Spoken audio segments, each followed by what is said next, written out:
வணக்கம். ஜெம் செய்திகளுக்காக சதீஷ் ராஜகோபால். இந்திய நேரப்படி இரவு 8:30 மணி செய்திகள்.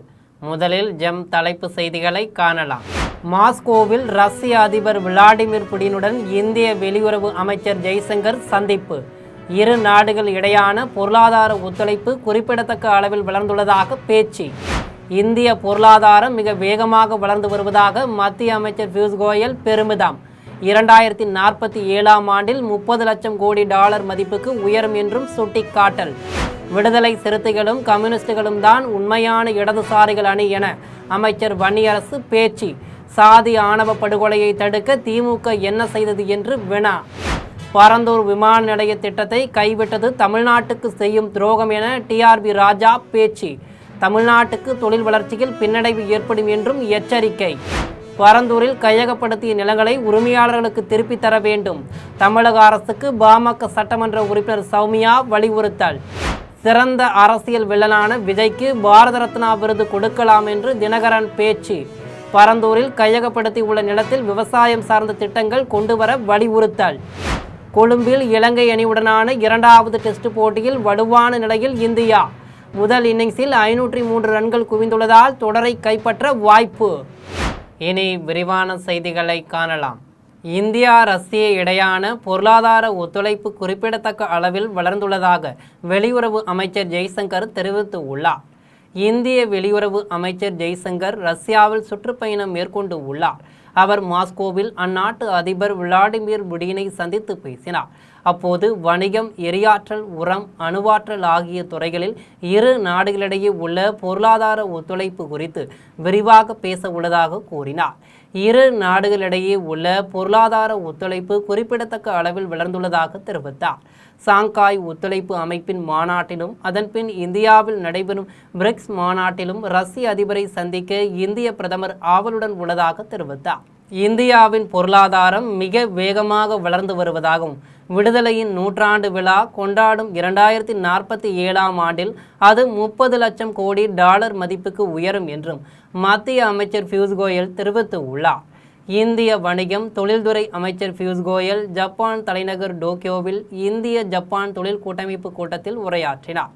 அப்போது 4 லட்சம் கோடி டாலர் மதிப்புள்ள இந்திய பொருளாதாரம் மிக வேகமாக வளர்ந்து வருவதாகவும் அது 2047ஆம் ஆண்டில் 30 லட்சம் கோடி டாலர் பொருளாதாரமாக விளங்கும் என்றும் கூறினார்.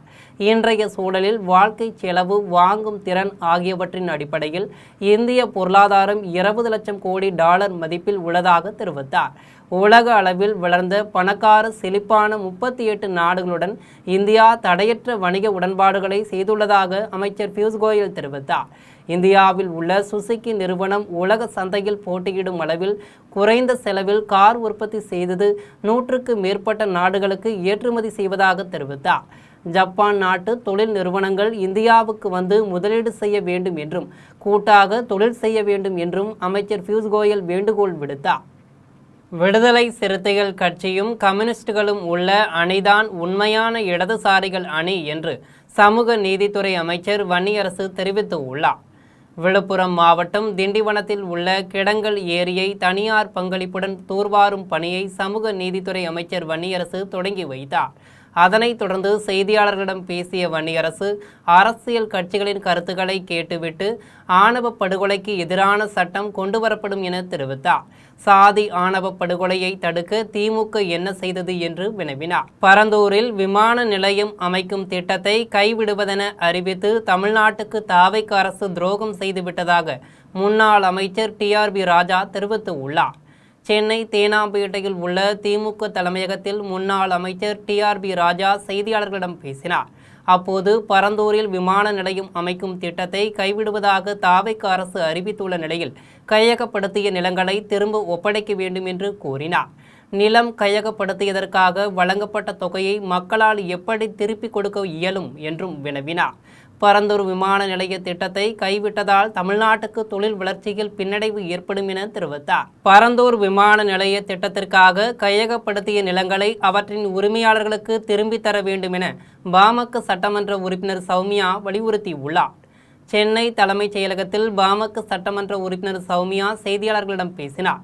அப்போது பரந்தூர் விமான நிலைய திட்டத்துக்காக கையகப்படுத்திய நிலங்களை அவற்றின் உரிமையாளர்களுக்கு திரும்பி தர வேண்டும் என கேட்டுக்கொண்டார். அமைச்சர் கீர்த்தனாவை சமூக வலைதளங்களில் தவறாக சித்தரித்து பரவி வரும் வீடியோ குறித்தான கேள்விகளுக்கு பதிலளித்த அவர் அவதூறுகளை புறம் தள்ளிவிட்டு பெண்கள் சமூகத்தில் முன்னேற வேண்டும் என கூறினார். விஜய் சிறந்த அரசியல் வில்லன் என்றும் அவருக்கு பாரத ரத்னா விருது கொடுக்கலாம் என்றும் அமமுக பொதுச் செயலாளர் தினகரன் தெரிவித்து உள்ளார். அமமுக பொதுச் செயலாளர் தினகரன் தஞ்சாவூரில் செய்தியாளர்களிடம் பேசினார். அப்போது பரந்தூர் விமான நிலையம் கைவிடப்பட்டது மகிழ்ச்சி அளிப்பதாகவும் அங்கு கையகப்படுத்தப்பட்டுள்ள நிலத்தில் விவசாயம் சார்ந்த திட்டங்கள் கொண்டு வர வேண்டும் என்றும் தெரிவித்தார். சென்னையில் இப்போதுள்ள விமான நிலையத்தை விரிவாக்க வேண்டும் என்றும் கேட்டுக்கொண்டார். சிறந்த அரசியல் வில்லன் நடிகர் விஜய் என்றும் அவருக்கு பாரத ரத்னா விருது கொடுக்கலாம் என்றும் தினகரன் தெரிவித்தார். தமிழகத்தில் வரும் உள்ளாட்சி தேர்தலை தேசிய ஜனநாயக கூட்டணியோடு சந்திப்போம் என்றும் தினகரன் தெரிவித்தார். இந்தியா இலங்கை கிரிக்கெட் அணிகள் இடையிலான இரண்டாவது டெஸ்ட் போட்டியில் இந்திய அணி 495 ரன்களில் முன்னிலையில் உள்ளது. இந்தியா இலங்கை இடையிலான இரண்டாவது டெஸ்ட் கிரிக்கெட் போட்டி கொழும்பில் நடைபெறுகிறது. இதில் டாஸ் வென்ற இந்திய அணி பேட்டிங்கை தேர்வு செய்தது. இதன்படி முதல் இன்னிங்ஸில் களமிறங்கிய இந்திய அணி 2 நாட்கள் தொடர்ந்து விளையாடிய 9 விக்கெட்டுகள் இழப்புக்கு 503 ரன்கள் எடுத்து டிக்ளேர் செய்தது. இதில் அதிகபட்சமாக தேர்பத் படிக்கல் 117 ரன்களையும், துருவ் சுரல் 115 ரன்களையும், ரிஷப் பந்த் 63 ரன்களையும் குவித்தனர். இலங்கை அணி சார்பில் அஷிதா பெர்னாண்டோ 4 விக்கெட்டுகளையும், பிரபாத் ஜெயசூர்யா, கேஸ்ராத் நுவாந்தா ஆகியோர் தலா 2 விக்கெட்டுகளையும் வீழ்த்தினர். இதன் பின்னர் விளையாடிய இலங்கை அணி 2ஆம் நாள் ஆட்ட நேரடி முடிவில் 2 விக்கெட்டுகள் இழப்புக்கு 8 ரன்களுடன் களத்தில் உள்ளது. பிரசித் கிருஷ்ணா, மானு சுதார் ஆகியோர் தலா 1 விக்கெட்டுகளை வீழ்த்தினர். சமூக வலைதளங்களில் திமுகவினர் மீது தாவைக்கு அவதூறு கருத்துக்களை பரப்புவதாக திமுக சட்டமன்ற உறுப்பினர் சேகர்பாபு குற்றம் சாட்டியுள்ளார். சென்னை தலைமைச் செயலகத்தில் திமுக சட்டமன்ற உறுப்பினர் சேகர்பாபு செய்தியாளர்களிடம் பேசினார். அப்போது மதுரை மீனாட்சி அம்மன் குடமுழுக்கு விழாவுக்கான அழைப்பிதழில் 10 இடங்களில் பிழை உள்ளதாக தெரிவித்தார். அனைத்து இடங்களிலும் அறங்காவல் குழுவில் தகுதியானவர்களைத்தான் நியமித்து உள்ளதாக கூறினார். சமூக வலைதளங்களில் திமுகவினர் மீது தாவைக்கு அவதூறு கருத்துக்களை பரப்புவதாக குற்றம் சாட்டினார். வேவு பார்ப்பதாக அமைச்சர் கூறியதற்கு பதிலளித்த அவர், வேவு பார்ப்பது திமுக வேலையில்லை என்றும் மக்களுக்கு வேலை பார்ப்பதுதான் திமுக பணி என்றும் குறிப்பிட்டார். முருகனுக்கு வாக்களிக்கும் உரிமை இருந்திருந்தால் அந்த முருகனே திமுகவுக்குத்தான் வாக்களித்திருப்பார் என்று கூறினார். முருகரின் பெருமைக்கு பெருமை சேர்க்கும் வகையில் பல்வேறு திட்டங்கள் திமுக ஆட்சியில் செயல்படுத்தி உள்ளதாக தெரிவித்தார். திரைப்படங்களில் கஞ்சா பயன்படுத்துவது போன்ற காட்சிகள் இருக்கக்கூடாது என்பதுதான் தனது விருப்பம் என்று நடிகர் ஜிவி பிரகாஷ்குமார் தெரிவித்து உள்ளார். தஞ்சாவூரைச் சேர்ந்த திரைப்பட இயக்குனர் முருகு அடுத்ததாக ஜிவி பிரகாஷ்குமார் நடிப்பில் நிஞ்சா என்ற படத்தை இயக்குகிறார். சாய் தேவானந்த், சினிஸ் இணைந்து தயாரிக்கும் இப்படத்தின் நாயகியாக பிரதன்னா நடிக்கிறார். ஒளிப்பதிவாளராக ஹரிஸ் கண்ணன், இசையமைப்பாளராக சீன் ரோல்டன், இணை தயாரிப்பாளராக சாய் வெங்கடேஸ்வரன், பட தொகுப்பாளராக கணேஷ் சிவா ஆகியோர் பணிபுரிகின்றனர். இந்த படத்தின் டைட்டில் லுக் போஸ்டர் ஏற்கனவே சென்னையில் வெளியிடப்பட்டது. இந்த நிலையில் திரைப்படத்தின் பூஜை இன்று தஞ்சாவூர் ஸ்ரீபதி திரையரங்கில் நடைபெறுகிறது. நடிகர் ஜிவி பிரகாஷ்குமார் மற்றும் படக்குழுவினர் குத்து விளக்கேற்றினர். தொடர்ந்து பட பூஜை நடைபெற்றது. இதையடுத்து நடிகர் ஜிவி பிரகாஷ்குமார் செய்தியாளர்களிடம் பேசினார். அப்போது திரைப்படங்களில் கஞ்சா பயன்படுத்துவது போன்ற காட்சிகள் இருக்கக்கூடாது என்பதுதான் தனது விருப்பம் என தெரிவித்தார். மின்சார துறையை தனியார் மயமாக்கும் நடவடிக்கைக்கு எதிர்ப்பு தெரிவித்து CIDU சார்பில் செப்டம்பர் 7ஆம் நாள் மாபெரும் ஆர்ப்பாட்டம் நடைபெறும் என அறிவிக்கப்பட்டு உள்ளது. சென்னை அண்ணா சாலையில் உள்ள மின்வாரிய அலுவலகத்தில் தமிழ்நாடு மின் ஊழியர் மத்திய அமைப்பு பொதுச் செயலாளர் ஜெய்சங்கர் செய்தியாளர்களிடம் பேசினார். அப்போது மின்சார வாரியத்தை தனியார் மயமாக்கும் நடவடிக்கைகளை தமிழ்நாடு அரசு கைவிட வேண்டும் என வலியுறுத்தினார். தனியார் மயமாக்குவதை மின் ஊழியர்கள் மத்திய அமைப்பு ஒருபோதும் ஏற்காது என்றார். மின்சாரத்துறையை தனியார் மயமாக்கும் அறிவிப்பை கண்டித்து செப்டம்பர் 7ஆம் நாள் சென்னையில் மின்வாரிய நிரந்தரம் மற்றும் ஒப்பந்த தொழிலாளர்கள் கலந்து கொள்ளும் ஆர்ப்பாட்டம் நடைபெற உள்ளதாக தெரிவித்தார். மின் ஊழியர்களின் தவறான கணக்கெடுப்பால் தான் மின் கட்டணம் உயர்ந்துள்ளது என்று கூறுவது தவறானது என்று சங்கத்தின் தலைவர் கண்ணன் தெரிவித்துள்ளார். சேலம் மாவட்டம் சங்ககிரி அருகே அரசு பள்ளியில் செல்போன் பயன்படுத்தியதற்கு தலைமை ஆசிரியர் கண்டித்ததால் மாணவன் தன் உயிரை மாய்த்து கொண்டது சோகத்தை ஏற்படுத்தியுள்ளது. சங்ககிரி வட்டம் கோனேரிப்பட்டி வட்டாரம்பாளையத்தைச் சேர்ந்த முருகனின் மகன் ராமகிருஷ்ணன் செட்டிப்பட்டி அரசு மேல்நிலைப் பள்ளியில் 12ஆம் வகுப்பு படித்து வந்தார். மாணவன் ராமகிருஷ்ணன் பள்ளியில் செல்போன் பயன்படுத்திய புகைப்படங்களை இன்ஸ்டாகிராமில் பதிவேற்றுவதாக தலைமை ஆசிரியர்களும் பெற்றோரிடம் புகார் தெரிவித்து உள்ளனர். செல்போனில் இருந்த படங்களையும் பெற்றோரிடம் காட்டி உள்ளனர். இதனைத் தொடர்ந்து ராமகிருஷ்ணனை பள்ளியில் இருந்து நின்றுவிடும்படியும் மாற்று சான்றிதழை பெற்று செல்லும்படியும் கூறியுள்ளனர். இந்த நிலையில் ஞாயிற்றுக்கிழமை மாணவன் ராமகிருஷ்ணன் வீட்டில் தூக்கிட்டு தன் உயிரை மாய்த்து கொண்டார். இதுகுறித்து ராமகிருஷ்ணனின் பெற்றோர் தேவூர் காவல் நிலையத்தில் புகார் அளித்தனர். புகாரின் அடிப்படையில் காவல்துறையினர் வழக்கு பதிந்து பள்ளியில் நடைபெற்றதாக கூறப்படுவது குறித்து விசாரித்து வருகின்றனர். ராணிப்பேட்டை மாவட்டம் புலிவலத்தில் விவசாயி மின்சாரம் தாக்கி உயிரிழந்தது சோகத்தை ஏற்படுத்தி உள்ளது. ராணிப்பேட்டை மாவட்டம் சோளிங்கர் அடுத்த கொண்டம்பாளையத்தைச் சேர்ந்தவர் பாபு. இவர் தனக்கு சொந்தமான விவசாய நிலத்தில் பயிர்களுக்கு தண்ணீர் பாய்ப்பதற்காக மோட்டார் சுவிட்ச் ஆன் செய்தபோது எதிர்பாராத விதமாக மின்சாரம் தாக்கி தூக்கி வீசி கீழே விழுந்து உள்ளார். இதனை கண்டு அருகில் இருந்த விவசாயிகள் அவரை உடனடியாக மீட்டு சோளிங்கர் அரசு மருத்துவமனைக்கு கொண்டு சென்று உள்ளனர். அங்கு மருத்துவர் பரிசோதித்ததில் அவர் ஏற்கனவே உயிரிழந்து விட்டதாக தெரிவித்து உள்ளார். தகவல் அறிந்து வந்த காவல்துறையினர் இதுகுறித்து வழக்கு பதிந்து விசாரித்து வருகின்றனர். வயலில் தண்ணீர் பாய்க்க சென்ற விவசாயி மின்சாரம் தாக்கி உயிரிழந்தது புலிவலத்தில் சோகத்தை ஏற்படுத்தி உள்ளது. மயிலாடுதுறை அரசு பெண்கள் மேல்நிலைப் பள்ளியில் மாவட்ட அளவிலான கலை திருவிழா போட்டிகளை மாவட்ட ஆட்சியர் ஸ்ரீகாந்த் தொடங்கி வைத்தார். மயிலாடுதுறை அரசு பெண்கள் மேல்நிலைப் பள்ளியில் மாவட்ட அளவிலான கலை திருவிழா தொடங்கியது. இதில் ஓவியம், கட்டுரை, பேச்சு, நாடகம் உள்ளிட்ட பல்வேறு பிரிவுகளில் போட்டிகள் நடைபெற்றன. இப்போட்டிகளை நாடாளுமன்ற உறுப்பினர் சுதா முன்னிலையில் மாவட்ட ஆட்சியர் ஸ்ரீகாந்த் தொடங்கி வைத்தார். இதில் நூற்றுக்கணக்கான மாணவ மாணவிகள் ஆர்வத்துடன் கலந்து கொண்டு தங்கள் திறமைகளை வெளிப்படுத்தினர். இந்த போட்டிகளில் தேர்வு செய்யப்படும் மாணவ மாணவிகள் அடுத்த கட்டமாக மாநில அளவில் நடைபெறும் போட்டிகளில் பங்கேற்கின்றனர். சென்னையில் தலைமைச் செயலகத்தை நோக்கி பேரணியில் ஈடுபட்ட தூய்மை பணியாளர்களை காவல்துறையினர் குண்டுகட்டாக கைது செய்தனர். சென்னை உயர்நீதிமன்றம் அருகே உழைப்போர் உரிமை இயக்கம் மற்றும் AICCTU சார்பில் தூய்மை பணியாளர்கள் தலைமைச் செயலகத்தை நோக்கி பேரணி மேற்கொண்டனர்.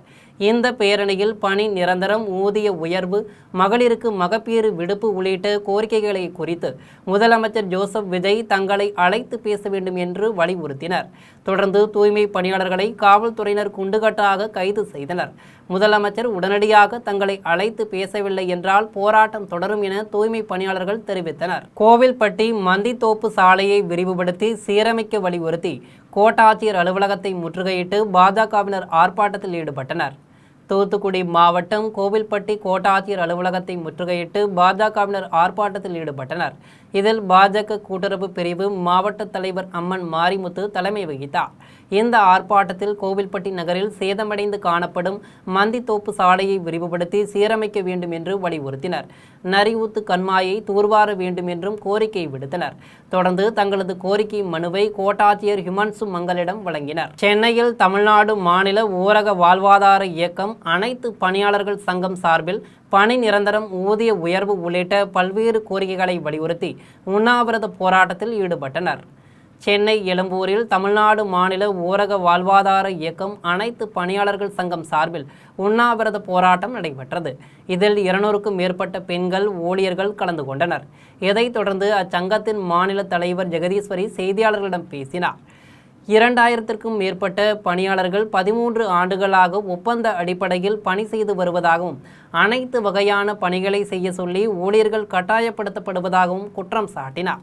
பணி நிரந்தரம், ஊதிய உயர்வு உள்ளிட்ட கோரிக்கைகளை நிறைவேற்ற அரசு நடவடிக்கை எடுக்க வேண்டும் என்று கேட்டுக்கொண்டார். கடலூர் மாவட்டம் வேப்பூர் அருகே இளைஞர் கிணற்றில் சடலமாக மீட்கப்பட்டதில் மனைவி உள்ளிட்ட 3 பேரை காவல்துறையினர் கைது செய்து உள்ளனர். கடலூர் மாவட்டம் வேப்பூர் அருகே ஒரங்கூரைச் சேர்ந்த இளையராஜா ஆகஸ்ட் 12ஆம் நாள் கிணற்றில் சடலமாக மீட்கப்பட்டார்.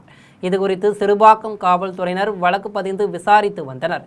இந்நிலையில் இளையராஜாவின் மனைவி அஸ்மினிதா விசாரணைக்கு தொடர்ந்து ஒத்துழைக்காமல் இருந்ததால் காவல்துறையினர் சந்தேகம் அடைந்தனர். இதையடுத்து அவரது செல்பேசியும் அப்பகுதியில் இருந்த கண்காணிப்பு கேமராவையும் ஆய்வு செய்து தீவிர விசாரணை செய்தனர். விசாரணையில் இளையராஜாவின் சித்தி மகனான பெரம்பலூர் மாவட்டத்தைச் சேர்ந்த வெங்கடேசனுக்கும் இளையராஜாவின் மனைவி அஸ்மினிதாவுக்கும் கள்ள தொடர்பு இருப்பது தெரிய வந்தது. இதனைத் தொடர்ந்து தலைமறைவாக இருந்த வெங்கடேசனை பிடித்து விசாரித்ததில் கள்ள தொடர்பு குறித்து கேட்ட இளையராஜாவை அடித்து கொன்று செல்வம் என்பவரின் உதவியுடன் கிணற்றில் போட்டதை ஒப்புக்கொண்டு உள்ளார்.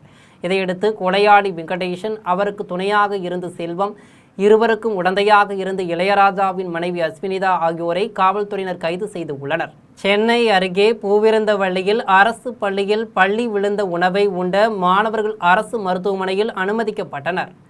பூவிருந்தவள்ளி சிவன் கோவில் தெருவில் உள்ள அரசு உதவி பெறும் இந்து அரசு தொடக்கப் பள்ளியில் இன்று காலை மாணவர்களுக்கு காலை உணவாக பொங்கல் வழங்கப்பட்டது.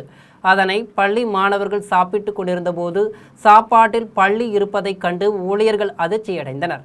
உடனடியாக சாப்பாடு கொடுப்பதை நிறுத்திவிட்டு உணவை சாப்பிட்ட குழந்தைகளை அரசு மருத்துவமனையில் சிகிச்சைக்காக சேர்த்தனர். இதுவரை மொத்தம் 18 மாணவர்கள் மருத்துவமனையில் சிகிச்சைக்காக சேர்க்கப்பட்டு சிகிச்சை அளிக்கப்பட்டு வருகிறது. மேலும் சமையல் செய்து மற்ற பள்ளிகளுக்கு வழங்கப்பட்ட உணவையும் மாணவர்களுக்கு வழங்க வேண்டாம் என எச்சரித்து நிறுத்தப்பட்டதால் பெரும் அசம்பாவிதம் தவிர்க்கப்பட்டது. இதுகுறித்து தகவல் அறிந்த மாணவர்களின் பெற்றோர்கள் மருத்துவமனைக்கு வந்து வாக்குவாதத்தில் ஈடுபட்டனர். தகவல் அறிந்து பூவிருந்தவள்ளி வட்டாட்சியர் நடராஜன், நகராட்சி தலைவர் காஞ்சனா உள்ளிட்டோர் மருத்துவமனைக்கு சென்று மாணவர்களை பார்வையிட்டனர். உணவு சமைக்கும் கூடத்தையும் ஆய்வு செய்தனர். கோவை மாவட்டம் வால்பாறையில் நள்ளிரவில் ரேஷன் கடையை உடைத்து காட்டு யானைகள் சேதப்படுத்தியதால் பொதுமக்கள் அச்சமடைந்து உள்ளனர். வால்பாறை அருகே உள்ள டான்டிக்கு சொந்தமான சிங்கோனா எஸ்டேட் முதல் பிரிவு பகுதியில் நள்ளிரவு புகுந்த 3 காட்டு யானைகள் அப்பகுதியில் செயல்பட்டு வரும் சிந்தாமணி ரேஷன் கடையை உடைத்து சேதப்படுத்தின. அப்போது சத்தம் கேட்டு எழுந்த அப்பகுதி மக்கள் மின்சாரம் இல்லாத நிலையில் தொலைபேசியிலும் தொடர்பு கொள்ள முடியாமல் பெரும் அச்சத்துடனே விழித்திருந்தனர்.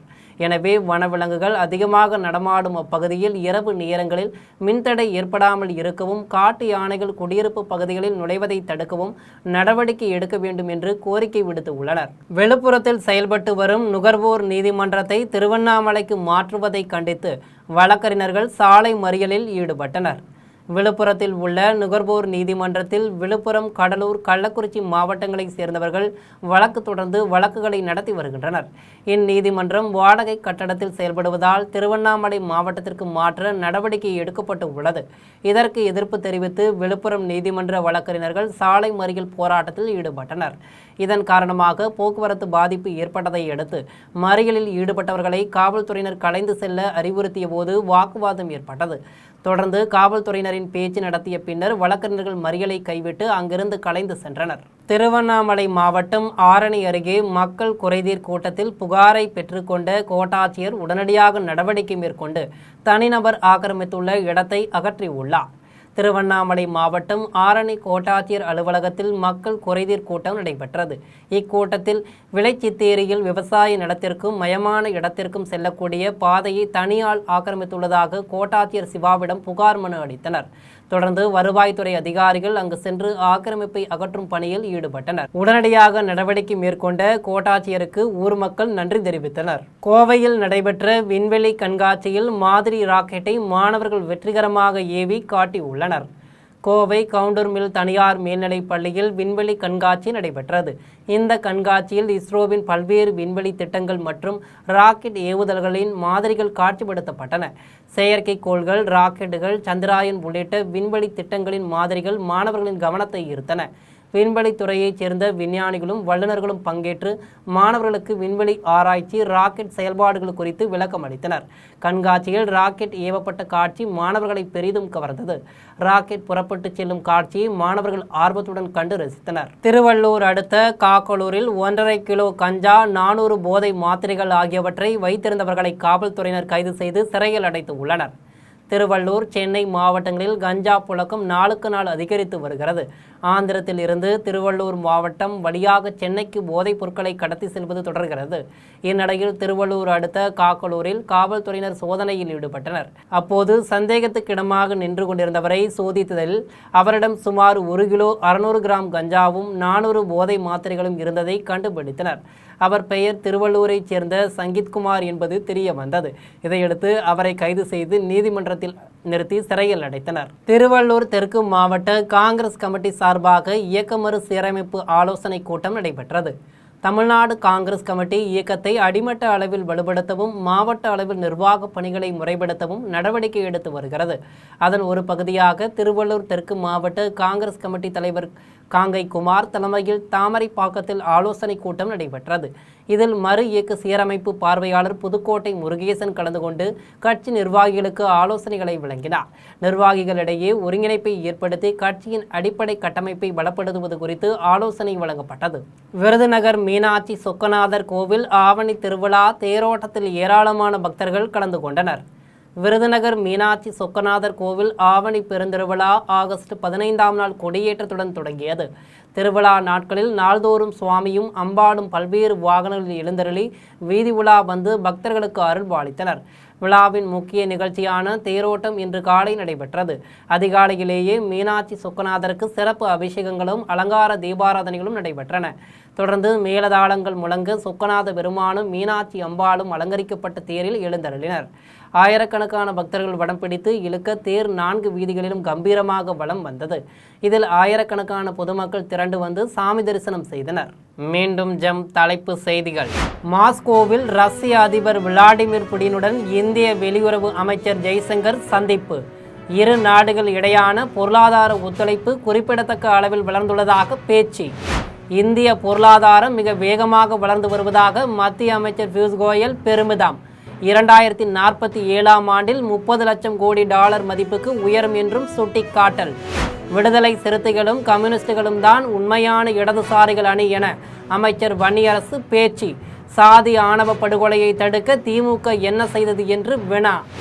பரந்தூர் விமான நிலைய திட்டத்தை கைவிட்டது தமிழ்நாட்டுக்கு செய்யும் துரோகம் என டிஆர்பி ராஜா பேச்சு. தமிழ்நாட்டுக்கு தொழில் வளர்ச்சியில் பின்னடைவு ஏற்படும் என்றும் எச்சரிக்கை. பரந்தூரில் கையகப்படுத்திய நிலங்களை உரிமையாளர்களுக்கு திருப்பி தர வேண்டும். தமிழக அரசுக்கு பாமக சட்டமன்ற உறுப்பினர் சௌமியா வலியுறுத்தல். சிறந்த அரசியல் வில்லனான விஜய்க்கு பாரத ரத்னா விருது கொடுக்கலாம் என்று தினகரன் பேச்சு. பரந்தூரில் கையகப்படுத்தி உள்ள நிலத்தில் விவசாயம் சார்ந்த திட்டங்கள் கொண்டுவர வலியுறுத்தல்.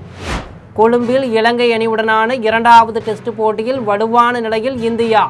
முதல் இன்னிங்ஸில் 503 ரன்கள் குவிந்துள்ளதால் தொடரை கைப்பற்ற வாய்ப்பு. இத்துடன் செய்திகள் நிறைவடைகின்றன. மீண்டும் செய்திகள் இரவு 12 மணிக்கு. உடனுக்குடன் செய்திகளை காண live.tv என்ற இணையதளத்தில் இணைந்திருங்கள். நன்றி, வணக்கம்.